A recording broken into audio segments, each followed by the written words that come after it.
Hello. Hi, everyone. I'm Ida. I'm a bookseller here at Women and Children First. Let me get my background ready. Women and Children First is one of the last remaining feminist bookstores in the United States. We are so excited to host Michael Arceneaux and Samantha Irby tonight in honor of the release of Michael's book, I Don't Want to Die Poor. We would like to begin this event as we begin most events in our physical bookstore with a land acknowledgement. We're streaming this event from our bookstore here in Chicago, and on the land in which I am situated now is the occupied, unceded, and seized territory of the Peoria, Potawatomi, Miami, and Sioux people. If you're not in Chicago right now, I encourage you to look up the unceded territory where you are situated and about land acknowledgements in general. You can do that by going to nativeland.ca. As you likely know, our physical bookstore is temporarily closed right now, but you can still order I Don't Want to Die Poor or Wow, No Thank You, or nearly any other book in print anytime at womenandchildrenfirst.com, or by clicking this little teal button you should see at the bottom of the screen that says buy the book, and it will take you to be able to do that. During the event, be sure to drop a question for Michael using the Ask a Question button. It's right near the Buy the Book button, and you can go ahead and drop in your questions there. We will get to the questions at the end of the event. Events have always been an integral part of what we do at Women and Children First, and we're thrilled that we can continue to host these conversations and readings virtually during this time of social distancing. In fact, next Thursday, we're hosting Rachel Ann Jolie and the release of her new memoir, Rust Belt Femme. She's joined in conversation with Ileana Reagan. And for more information on that, you can also see that at our website. Now, on to tonight's event. Michael Arceneaux is the New York Times bestselling author of I Can't Date Jesus, Love, Sex, Family, Race, and Other Reasons I Put My Faith in Beyonce. He has written for the New York Times, the Washington Post, Essence, Esquire, Ebony, Elle, Rolling Stone, and many other publications. He's joined in conversation tonight by Samantha Irby. Samantha Irby is author of 3 books, We Are Never Meeting in Real Life, Meaty, and most recently, Wow, No Thank You. You can find more of her own writing on her blog, Bitches Gotta Eat. And I'm a big fan of both of these authors and their books, and I cannot wait to hear this conversation. So without further ado, I'm going to just disappear, and let's please welcome Michael and Sam. Hi, Michael. Hi, Sam. How are you? I'm okay. I hate looking at my own face. I just look at this and I'm like, oh, is that a bald spot? Look at all that gray hair. How are you? I'm loving your face, and I'm not receiving that message, but self-deprecation our thing. So yes, you know what? I'm alive, and that is very TBD for many of us. The fireworks haven't started yet, so I'm just happy to be here. Who's on your shirt? This is Beyonce.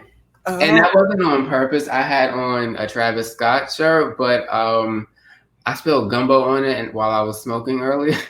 It was the first time actually. It's another story, but yes, Houston is with me always.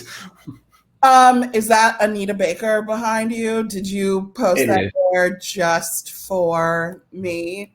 I am firmly in my auntie years, I think, and like Anita is the queen of the aunties, so I appreciate that. Well, that was a gift, and I did know you like Anita Baker. Also, I'm not an auntie technically yet, but I'm right at the beginning of my auntie years, and I've technically always been just an old bitch by heart. Last Valentine's Day, I was at an Anita Baker concert, practicing my cat daddy moves, particularly when she started performing Been So Long, was actually going off harder than the old heads. You would appreciate it. There we go.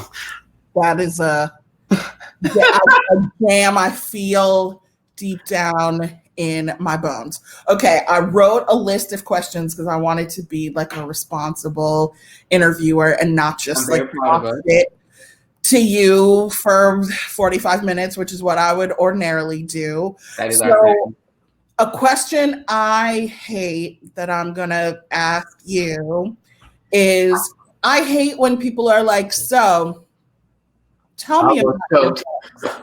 What was it? Tell me about your books. Oh, okay. So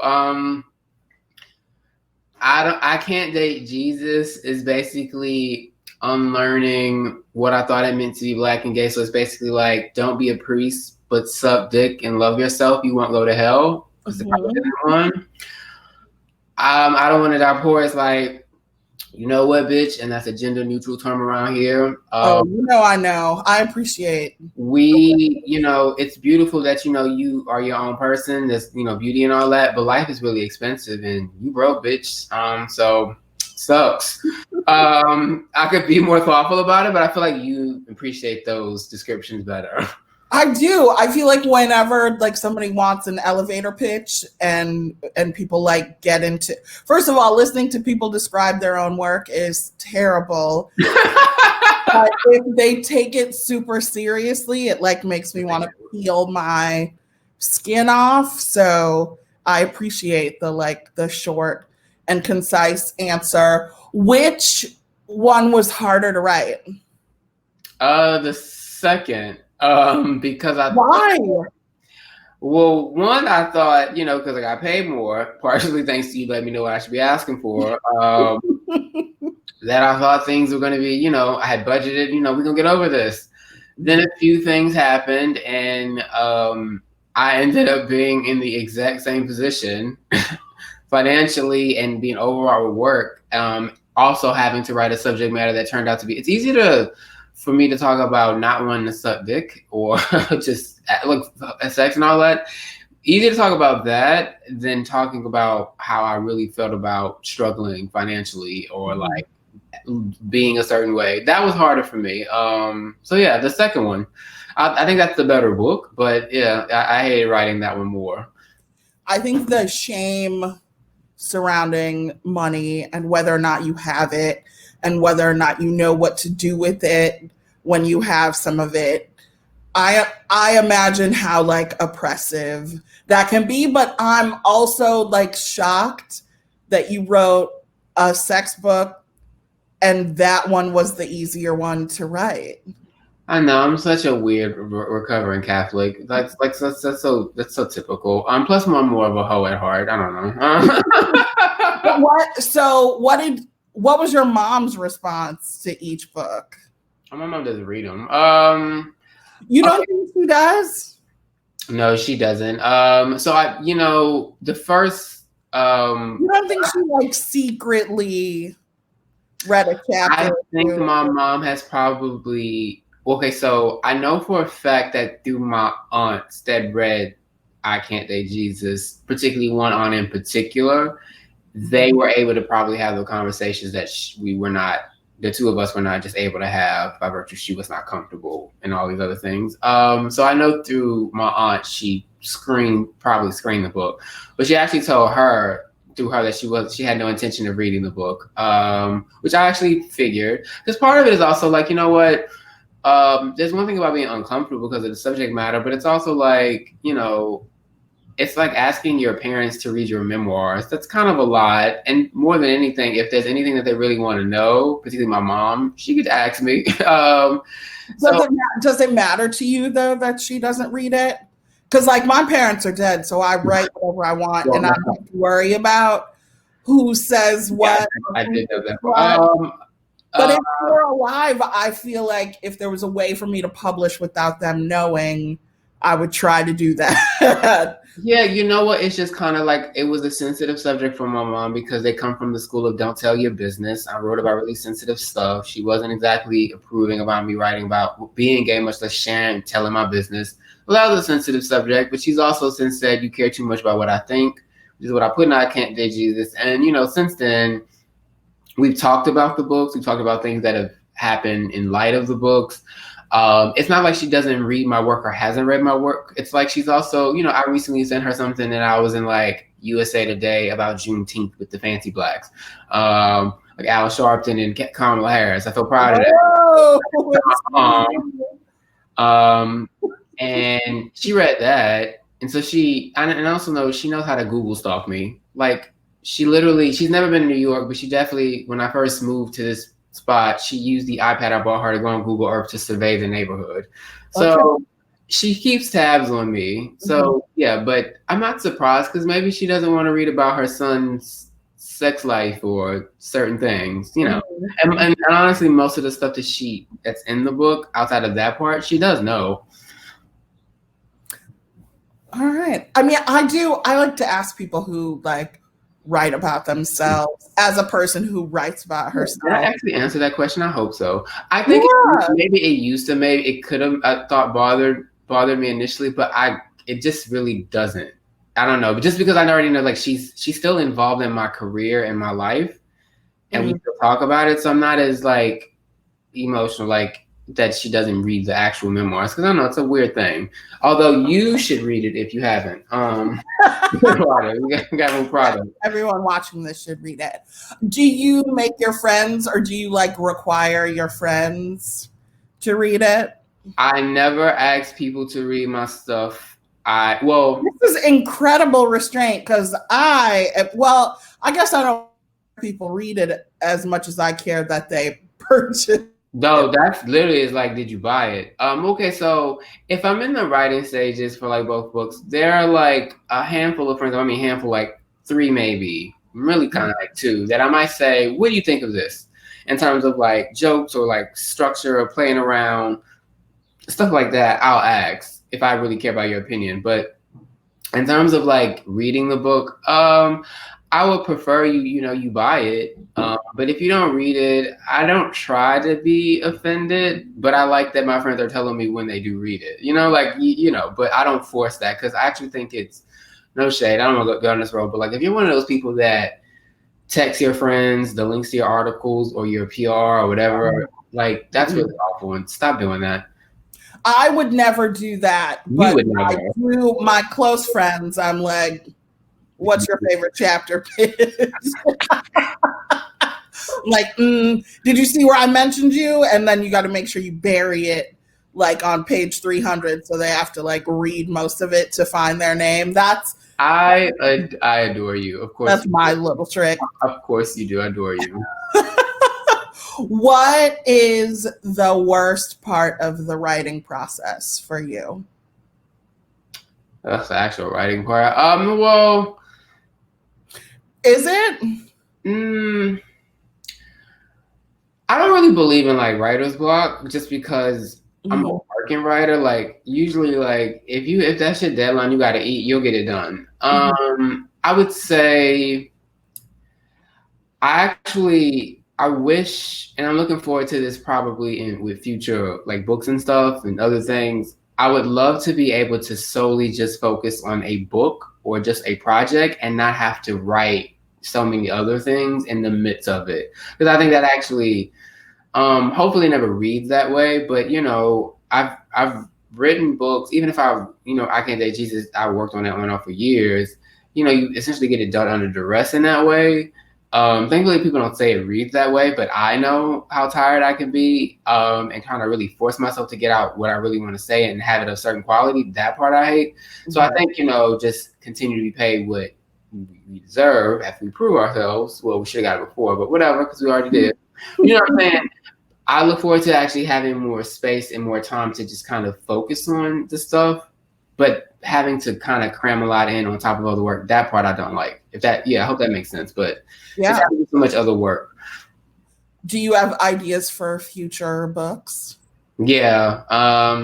This economy always had, well, actually before this economy, pre this economy. Yeah. I had already been thinking a lot about getting older and death. So, and then a pandemic happened, and then 2 more happened within that pandemic. So, I talked with my agent about an idea for that.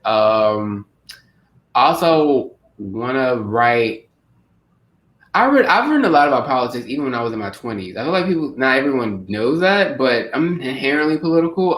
So I kind of want just an actual political book. Like, I'm not a reverend or I don't have a PhD, but I know white people and I watch a lot of cable news. Yeah, there are a lot of people without PhDs writing books about politics. Well, that's true, but I noticed since the start of this election cycle that people, even within the campaigns, actually read my work. So I thought maybe eventually I should kind of go into that, but like in my way, like Bill Maher, but not racist, sexist, offensive, condescending, and so not Bill Maher at all. Not okay, yeah, like but I can think about it. I said like political, but like can cuss. Someone like that without being awful. Maybe there's a market about that, or maybe even less cursing. We'll see. Yeah, I would read a political book from you. That actually that encourages me. Yeah, I'd read that. Because I want to write something that's actually that people would want to read, and not like be boring. Well, how do you figure that out? I mean, you just gotta like put it out there, and I can't go out like Van Jones. I told y'all about him, by the way. Listen, I listened. Yes, but I knew. He told us to do a love train for Trump. Next question. I'm sorry, I just choo my. Okay, circling away from one train wreck to another. What has it been like for you trying to sell a book during a pandemic? I remember our text exchange. You were like, "We're fucked," and I was like, "Girl, you'll be all right." Okay, so I've done all right, to be honest, and I'm grateful. I think for me, it's like literally, it was hour by hour, minute by minute. Like the week after, we came out weeks apart. Literally, the week at the time was like the deadliest week. So it was just kind of particularly painful, which releasing a book in the grand scheme of things it's really minuscule and a privilege and a luxury. So you have to keep perspective. So, to that end, I've done well, all things considered, but we're in the midst of so many nightmares. I'm Black and gay. You know how I talk. So I've been fortunate in some respects, but it's been very difficult in others. But, we are used to making do with what we're given, so it's nothing really to complain about. But yeah, and I continue to be I feel bad that so many people are out of work, but in particular, like when more than half of Black adults don't have jobs right now, and you look like, it's rough to ask people to buy a book, which we've talked about. Yeah, it's hard, even if it's like $15. It's like that's a lot to somebody. I didn't have to spend on me. So it's a little, I think the one saving grace, I think, for the both of us is that our books are funny. So at the very least, we're not trying to sell you things that are like depressing, but ultimately it's like, it's hard to be like, hey, okay, turn off the death toll for a minute and listen to me talk about this book I wrote about my sad feelings. I mean, it's exactly, yes. It's so hard. And it's sort of like, yes, I'm giving people a thing that's uplifting and it'll take their minds off, but also people are dying. There's like riots in the street. Who cares about what the fuck I'm talking about? So I think if we surviving this book selling cycle, I think after this, I could deal with anything that publishing threw my way because we lived through COVID. You were already a titan, but you have already cemented yourself in the midst of this pandemic. I know you won't do it, but I will. Everyone else is like nodding with me, but it's fine. But I will say that's been really encouraging because just watching you soar in spite of that is like really great. In particular, because I will say this, I'll use Nene Leakes as an example because she's actually the most obvious, but it applies to a lot of people, including many authors. I do personally think some people have tried to tie themselves to and professional goals to careerist like careers go to like a collective issue, like Black Lives Matter. Like when Nene did the book Nene, Black Lives Matter. That's how a lot of people have been moving, and also it's been like really. I've been really careful about like, don't you do that, stay away. It's not about that. Even in my case, like, yeah, my book is about being broke, but I'm also releasing my second book, so be very mindful of the fact that like so you know. And you were very like adamant, like, yeah, this shit sucks really right now. If you ain't got it, I get it, but this is the shit I wrote, and people just wanted to be supportive. It's just better to go that way. It was very nice, and yeah, I would never, ever be like, Black Lives Matter, buy my book. Yeah, like I'm a, you know, lift people in prayer and lift my middle finger at the same time. It's just, yeah. What has to happen in order for you not to die poor?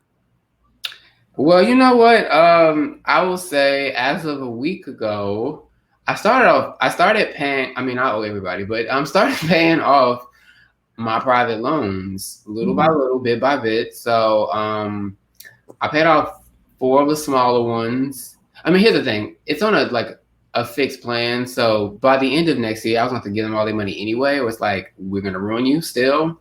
But having said that, I don't know shit about this until I listen to your book because I dropped out of school. Which meanwhile, about like, I love that people, no offense to some white people, who read that and are trying to email me and correcting me about some law that I already know about and have already talked through. I'm like, God bless y'all. In any event, I started paying off some of the loans because I told myself I want to do this for myself anyway, for my mom. Also, if I die of corona, God forbid, she'd still be on the hook, so we can't have that. Also, Donald Trump is insane and imploding the economy. So as this country turns into basically, what is it? Imagine it's a Confederacy wanted to fight its last stand at the Taj Mahal, broken in the 90s. That's where we're at right now. So I'm like, let me pay all this off because who knows where this is going to go. So I will say that's bringing me comfort. I actually got teary-eyed when I paid off one of it. And I told my mom, and she was like, oh, I'm not worried about that. Yeah, that's really honorable that like the world is ending and you're thinking of paying off your loans, because I would be like, fuck that. Here's the thing, like I get that asteroid is obviously coming. I'm not paying off shit. No. Here's the thing, if you are in a position where you can be like, fuck that, I totally understand that. For me, it's just like fundamentally someone else's name is still attached. So I would never want to just leave that to chance. You're a good person. And what I will say, and this is where I'm venturing towards that younger part of life, but it's true. I think now more than ever, people need to understand that we have many of these issues are collective, and if we keep like leading by individual, like I will say, like Americans annoy me collectively in that everyone right now thinks of like being individualistic as some type of virtuous act. Like I've seen people write these social media posts. You're right about Instagram or Twitter. I mean, in the book, Instagram, Twitter, Instagram, in the book, that, you know, people were like, you know, they basically saying how this pandemic is over for them and they're ready to restart life and blah, blah, blah. I'm like, motherfucker, first of all, people are still dying. This economy is still imploding and the wave is still going. And also, in some cases, bitch, I've seen you outside and I know you had it and you don't have a mask on right now. You're the reason why this will never end. So just, I want more people to realize, like, that's really part of the book. It's just like, we've all been lied to, and like, everything is really bad. Can we all consider somebody else's, like life so we all don't, like, just suffer? I don't know if I said that right, but yes. No, you did. And it's nice that you're being considerate and paying off your loans. See, I'll put a mask on, and I mean, I don't go outside, but I would put a mask on and go outside, but I would not think about paying my loans back. So no, I get it though. Like, considerate than most people. Well, if you got them government loans and you don't have a cosigner, you're like, fuck it, you know, whatever. I get it. For me, it's a very unique circumstance with a lot of depth and more trauma that eventually be worked out with some type of therapist. Maybe, I don't know. Maybe somebody from Married to Medicine LA. I haven't decided yet, but you know, I know Imani. Okay, so I did not love that show at first. We can't do this. We have to talk about the book. And tell Dr. Imani hello. I Because I will. follow her back on Twitter, and I love Dr. Britton and her husband. I will. Yeah, respectfully. Okay. All right. People are gonna be like, oh, what are they talking about? Okay. Are you sad that you couldn't tour? Yes. Well, yes, in that I actually really would have liked to have been at this bookstore in Chicago. Mm-hmm. I was really excited about it. I remember asking you specifically which bookstore to go to. You told me Women and Children First. I read it, like I was really into that. I was excited about going to actually no, I was supposed to go to more cities this time. They were actually gonna spend a little more money on me. I was excited, but also to your point, touring can be awful. I don't even mind. Like, I like the hugging and the kikiing and all that. I just don't want to wear travel aspect can be annoying. I would say I was actually looking really forward to the launch of the book. I was going to be traveling all of April, doing more stuff. I was going to really get to see more people. I think I really was going to get to really push the book more. And also, even before this was happening, a lot of stuff I was writing about was really relevant. So I am disappointed about that. But you know what? I don't want to be dead. So this is great too. Because I still get to see you. Yeah, and I get to see your beautiful brick wall. That's fancy. Girl, this apartment is tiny and I need to leave. It is a con. It's like the night. Don't tell anyone. Everyone watching right now is like, damn, what kind of apartment is that? No, they read the book. They're like, oh, he need to move. Almost there. Okay. So what have you been watching and reading with all of your inside time? I read mostly things about how to avoid death and how to move in a pandemic. So it's a lot of that. I was revisiting your book for something else. And plus I needed a laugh. Audre Lorde's Sister Outside, I just like to pick that up whenever. Although the book that I do need to begin actually reading, I want to get into Compton Cowboys. I haven't read that. It's Walter Thompson Hernandez. Recently came out from Texas, so I know about a lot of Black cowboys, and also know a lot of that culture carried to Cali. So I'm actually really interested in reading that. TV, which is what I really do to escape a lot. I've watched all of the John Wick movies. I totally get why the Blacks love them so much now. Usually love my British crime series, but in light of recent events, have kind of taken case by case. That said, I'm catching up with Luther. Was watching yesterday. Oh, okay. Married to Medicine LA, because I was gonna say because nothing else is on, but no, I will say this season is better because the first season when they were arguing about somebody's house looking like a drug dealer house and get so fake offended, that was some hostility Black stuff that no one cares about. Very classist, not interested.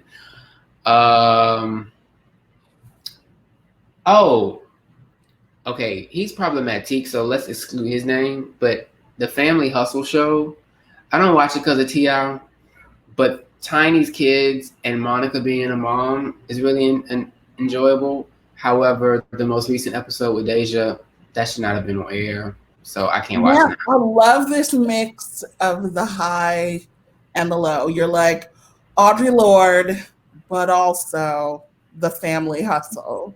Yeah, you gotta it's very. You gotta mix it up. Yeah, but I have been watching a lot of TV. I've also I used to not be able to focus and watch movies anymore because and so I've actually tried to train myself to be no, be still. So that's actually been really good. Not all of these movies have been great. I've also been watching a lot of Medea plays. Okay. All right. I have mixed feelings about Tyler. In that I do like him. I like him. And he was very good in Gone Girl. You did tell me that. Okay, so I don't. Well, wait, gotta watch how I say that. Actually, no, I don't. I don't take him seriously like that. I mean, look, Medea plays literally kind of honestly remind me a lot of my kinfolk, except they might be saved, but it doesn't end all happy with Jesus. It might actually still end with when they start shooting and knifing. So for me, it's balance. Because you know I mean this. I do. Okay, so this is a personal question for me. How are you not scared to be so spicy on Twitter? I am a coward. I tweet a lot of jokes. I retweet jokes. I try to have fun online. Every time I see something from you, you're lighting somebody up, which I love, but I also am like, oh, how many people are like responding to him? Okay, so people are slick to me all the time. I let a lot of stuff, fly off the rip, but then sometimes I'm like, oh no, you want it. Okay, so here's the thing. You know how you wrote how you were taken to a nicer neighborhood at some point through your parents, those nice programs we talked about. Mm-hmm. Yeah, I never left. So I am very much a product of my own environment. I do not advocate nonviolence, but when I have previously written about taming my inner Chris Brown, that was not to say that I'm abusive. That is to say, if I could be colloquial, nigga, I will fight you. So, people think because, I will say, how can I put it? I am used to people because of the way I speak, because of even this, my mannerisms, how my voice goes higher. Sometimes I talk faster, and Lord knows I get Speedy Gonzalez, that people assume that I am, a weak target. However, if I had to fight in my house, definitely had to fight in school. So again, we don't advocate violence. I'm 36 years old, but I'm just saying, people talk, my actual opinion is people talk real slick on the internet and won't say that shit to you in person. So if you can think you get all spicy, because you also think, I don't know, he a writer, blah, blah, blah. No, you can get it. And if you really ever feel that, I invite you to always say it in person. More often than not, they won't. I think that's the thing. I feel myself as I'm talking. I told you, I'm like my dad. If he just learned to chill a little bit and went to the library. But I am from Houston, so I just an actual Houston. It can go either way. Yeah, I am not. I'm from Evanston, and no one ever taught me how to fight. I mean, if somebody says something rude to me online, I either want to prove them wrong. I'm like, no, but the thing you didn't understand is I want to talk to them, or I just want to. No, I get it. I also fell into writing. Yeah, I do. I admire that you can get in the shit with people. I appreciate you, and trust me, that is still me restrained on Twitter. I believe it. I feel like I've done work since then. I really have tamed because people really talk real reckless to emails. They send all types of messages. I'm like, you wouldn't do this in person. I can't believe that they emailed you about your loans. People have said the craziest shit to me since the beginning of the internet.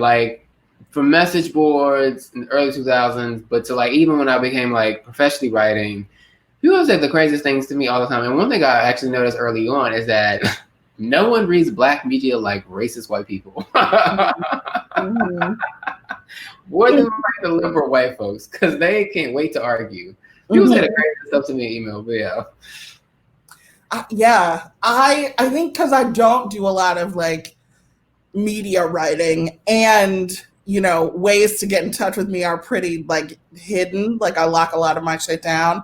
So I don't get a lot of feedback from people. But anytime I have, it's just been why are you wasting your time sending this to me? Isn't it hilarious? I usually get terrified. I usually delete them, but sometimes I make time. I wish I could. No. If I read something bad, it just sticks in my brain and becomes a part of me, and then it's over. I love your spirit. I was corrupted early. You don't mirror me. No, I think that's the thing. I think because I was not online early, I was sort of late to the internet. I didn't learn that Teflon thing that people have where like people can just shoot insults at them and it just bounces off and they like say shit back and it doesn't matter. Like everything is like an arrow that goes right into my heart. So I admire. I don't want to do it, but I admire that you can. I don't want you to ever do it after saying that. I do. I don't know. I'm too tender. I'm like, all I want to do is make people laugh. Don't tweet me mean shit. You are tender. Now everybody watching this is going to start tweeting me mean shit. No, we don't receive that. We got you. I think I'm like tender at heart, but I didn't grow up around tender people. So yeah. What is your writing setup? Like, you don't have to show us, but like the fact that we're like kind of seeing a glimpse of your place. I want to know, like, do you write at a desk? Do you write in bed? Do you have a chair? Where do you write? I can't really write in bed. Can you? Well, I used to write in bed. I can't now. I write usually at my desk. I can sometimes write on my phone now. I get it. On your phone. I kind of forced myself to get into the habit when I really need to finish my second book. So I got into it. Do you like dictate into your phone or you like I'm too country? Thumbs.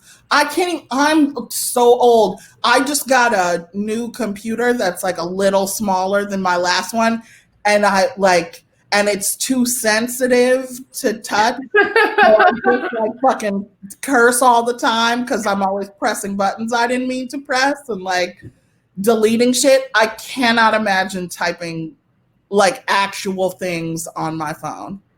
Well, I text like really fast, and yes, I do. I have to send you voice notes because I can't compete with the text. I have to remember Michael slow down, so it's not as bad for me, but I prefer to do it just usually at my desk. Mm-hmm. But I don't know. I will say, pandemic-wise, I was actually before this. I was starting to actually like to go back out and try to write. Mm-hmm. I think to me, you can get distracted anywhere, but I was actually enjoying leaving my apartment and going somewhere else. Mm-hmm. So I just kind of had to go back into like, okay, you're gonna force yourself to write because that's how you make money. So get over it. But it's actually not been as bad because I still allow myself like breaks. I think I keep telling you, like, I'm not gonna let anybody drive me crazy in a pandemic. I'm crazy enough because of what's going on. I'm doing it enough. I had to put the self-control app on my computer. Not sponsored, by the way, but money. But I had to put that shit on my computer because I would just like doom scroll endlessly and like read a bunch of shit that didn't make me feel good. Didn't make me feel anything. It was just like scroll just to avoid like work. And then finally I put that on. Relatable. I couldn't do it. Okay, I'm gonna look at some of these questions. Please send your questions in the Ask a Question button. Oh, okay. Let's see. Oh, okay. There's some good ones. All right. Do you ever feel guilty spending disposable income on fun or going out stuff rather than on loan payments? If so, how do you deal with that guilt / convince yourself it's okay and necessary for self-care? I used to. I don't anymore because I realize kind of just fundamentally a lot of that stuff is going to be there no matter what. That's not an excuse to kind of be reckless or whatever, but it's like you give yourself permission to be human. I think kind of like the point that I try to drive home throughout most of the chapters is that I was way too hard on myself. So there's no point. I can't tell. What is that? I don't know if those are like, I don't know if those, that was even gunshots, not fire. Are you safe? Fireworks. Okay. I didn't. Damn, that's what the fireworks sound like? I don't think those were fireworks that time because they usually are. And this, I don't know. This block has been throwing me for a loop. There's a Mormon church on the end, a new park across the street. There's a lovely married, lesbian couple, but it's still hood shit sometimes. But I don't feel guilty. Sorry, I got distracted by the question. Me too. I was like, what's happening? I'm fine. Can I just tell you my worst nightmare is to like be on a Zoom thing and there's like a crime or accident. Just your luck. Well, And then like people are watching, so you have to do the right thing. Because like if no one was watching, I would slam my laptop shut and be like, "Hope Michael didn't die." But like 100 people are watching, and so I'm like, please don't let. Well, at least text me like you didn't die, Mike, did you? Okay, I'm sorry. I answered the question, right? Yes. Do you feel guilty? No, I don't know. I think the hard thing, like guilt, is such a useless emotion in this kind of like situation. Yeah. I think in most situations, because like you need to do stuff to like make yourself happy and give yourself a reason. I agree. And actually, I will admit I'm in a much better place now, than I was even a year ago. But I applied this a year ago when I'm like, enough is enough. And if anything, giving myself more permission to actually have pleasure beyond just like just kind of what I write in I Can't Date Jesus, just simple joy, I should say. Same thing. But that actually gave me more headspace to focus and then eventually kind of get stuff done and then make more money and all those other things. This is literally just taking better care of myself instead of just focusing so much on like work and paying somebody off. Yeah. Like denial of those little things, especially in service to something like a loan, like just feels so oppressive. Okay, I'm gonna get another question from our list. What Bravo celebrity would you like to read your book and why? Okay, so I do know, I quote Erica Jane and Cardi B at the beginning of the book. Mm-hmm. I told Erica Jane directly, I'm like, it was one of those nights where I was like, you know what, I might not die because I don't know if my neck is about to fall off. I didn't know if it was weed or COVID. She responded. And so now I just need to get her to read it. Although I don't know if our politics align, but I'm assuming she'd be fine. I just love her. Because I do know one Bravo celebrity has read it. Candace from Real Housewives of Potomac, my first Real Housewife that has read any of my books. She read I Can't Date Jesus, very sweet. But I want Erica Jane next. Okay. All right. That's good. Mine is Luann, but that was perfect. Yes. We'll talk about that later. What are your go-to websites you have to check every day? That's from Ashley. This is gonna get where it gets sad. I check social media because I'm wired that way. And then I immediately regret it because when you turn on Twitter, no matter what time of day, it's immediate trauma. But you got to keep up with the chaos. You know what? I told you this, but I mean it. If I didn't really have to be online so much because of work and promoting the book and all that stuff, I really wouldn't be on right now. Like I keep up with the news. Like I subscribe more to papers and stuff like that. And I try to see what people are talking about like on Instagram. But for the most part, I really don't want to be on as much. And I really try to get off as much as possible. Because even Instagram, I'm like, especially being from Houston, I'm like, y'all all trying to die. And it's hard to watch. If I could delete my Twitter without like my agent having a coronary, I would. I totally believe that. Yes.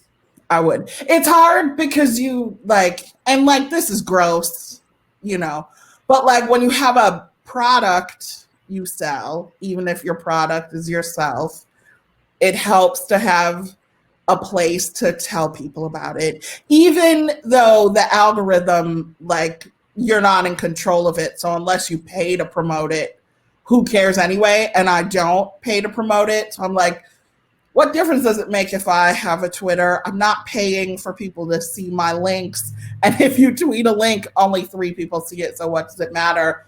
But like, you have to have it. If I wasn't writing, I would be done.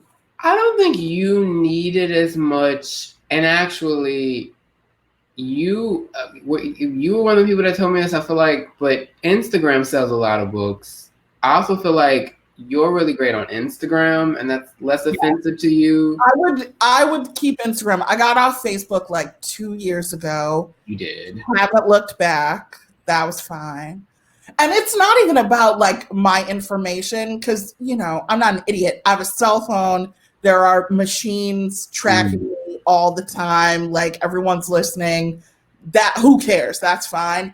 It's just sometimes like the deluge of things to look at and process. Like I am definitely at the age where I don't understand, like I have to Google memes and shit, or I don't understand what people are talking about. And so I spend a lot of time like thinking about things that I don't know about.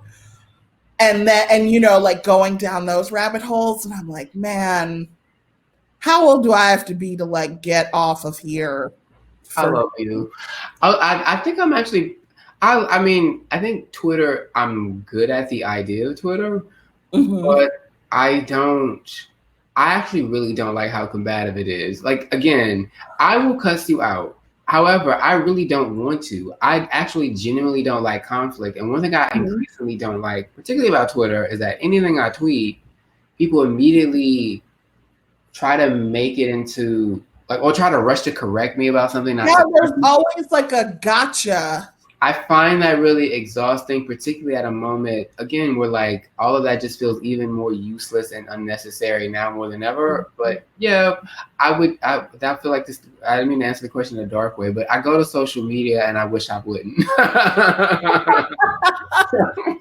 Are there like news sites you read? That's the thing about Twitter too, is it sort of tricks you.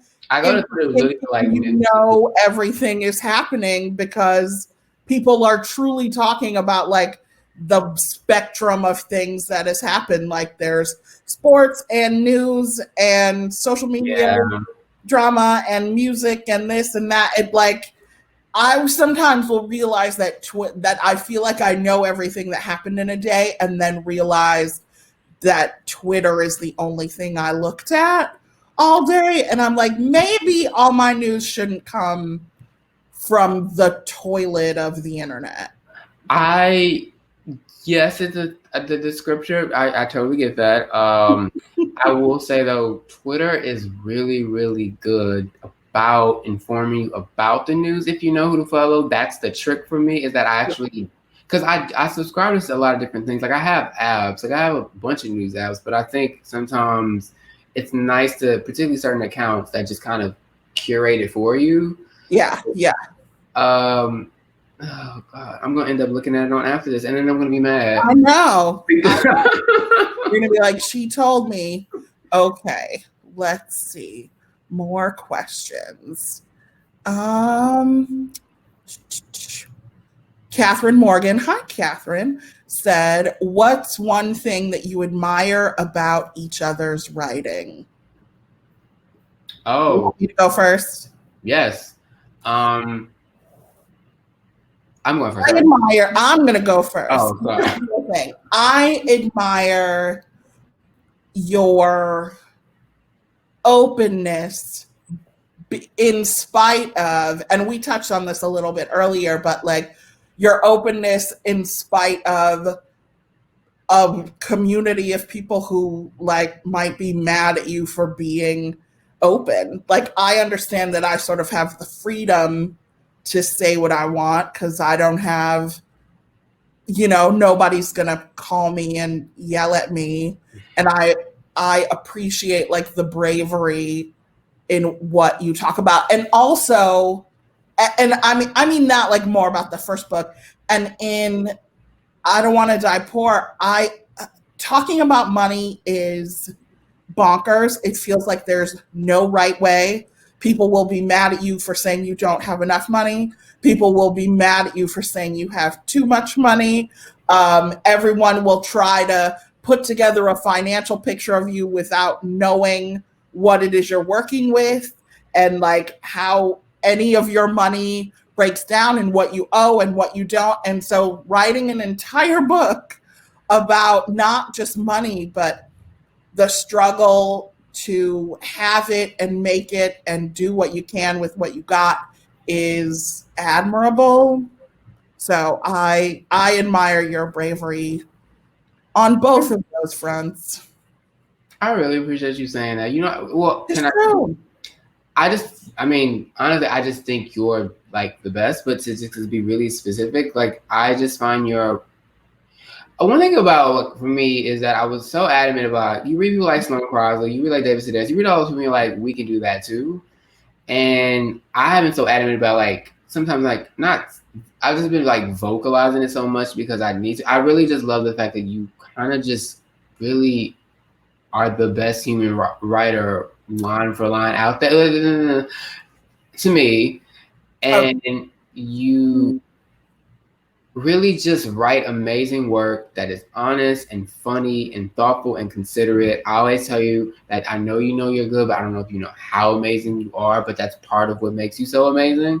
But you really are like, and especially I listen in New York, you're such a superior writer, but you write with such like humility and just like honesty and just like it's just no ego. It's just like it really is fantastic. I love your writing. It always makes me laugh, and it's very difficult to make stuff that would eat a lot of people inside alive, like, and just make it funny and not make it difficult. Like it's just not. You can tell it might have been difficult to come out, but I don't know if I'm saying this right, but like you just make the messiest, the most difficult stuff seem so palpable and so funny. And you really are just like amazing. So I'm like obsessed with your writing. I was so happy when I reached out to you and you even knew who I was. But like I was fanning out because like I just find your writing to be so great. And literally as soon as I read like a blog post, I'm like, oh, she's got it. It's just certain people on the internet that like I've read, which is so funny. And specifically, you can tell like we don't always get these opportunities. So it just Real. But I am. Thank you. So bad. Okay, I'm going to the next question. Otherwise, I will blush to death. Okay. What gives you hope these days? When sundown towns I'm still afraid to stop in, like Vidor, Texas, whole Black Lives Matter rallies, I'm encouraged. Donald Trump might kill us all, but he's not going to get reelected. Can't even steal it away. Let me knock. But I don't know. Right now is like a really, really painful time. I can't help but think about a lot of people who are hurting. I'm still grieving from last year and people from this year. But that said, and I know this hopefully doesn't sound, I know it's a privileged statement, but I've had many years worse than 2020. Pandemic notwithstanding, including last year, just by virtue of the fact that like I was poor and just had no money.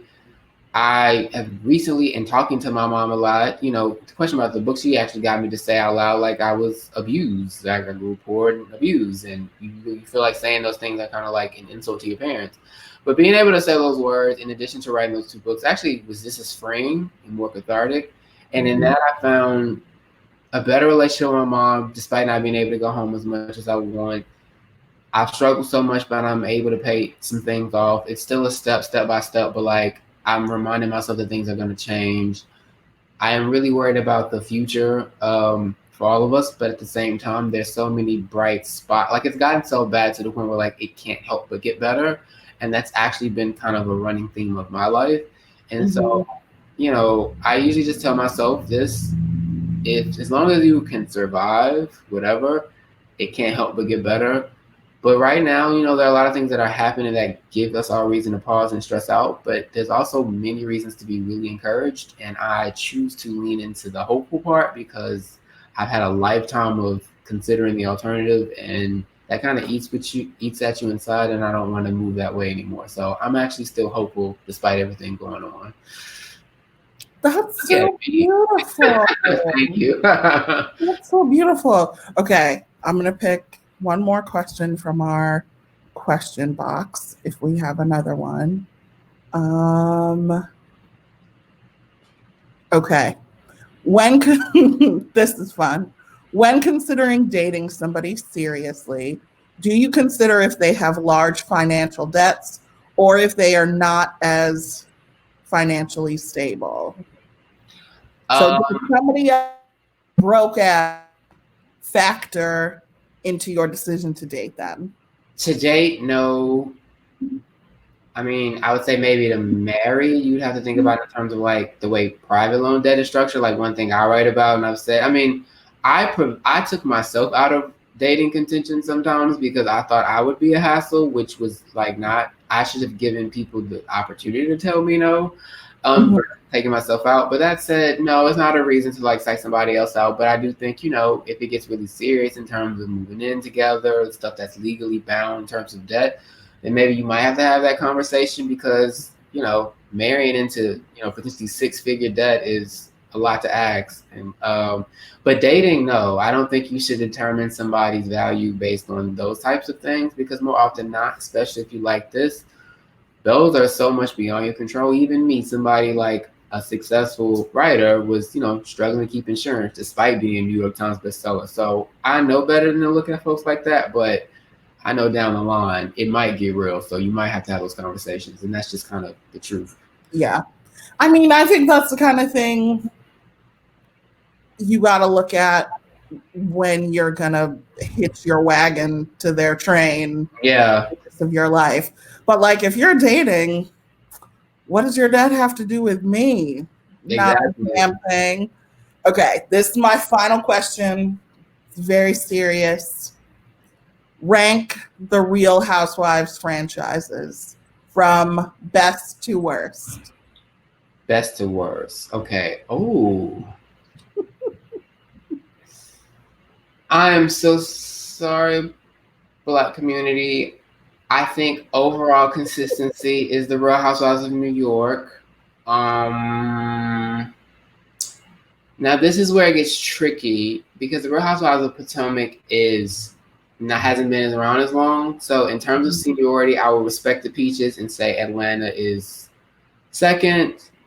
Respectfully, I'm gonna have Potomac now at a strong third because the crab cakes are coming for it. You know, they were all light skinned at first, but once they got past that color back bullshit, we were better.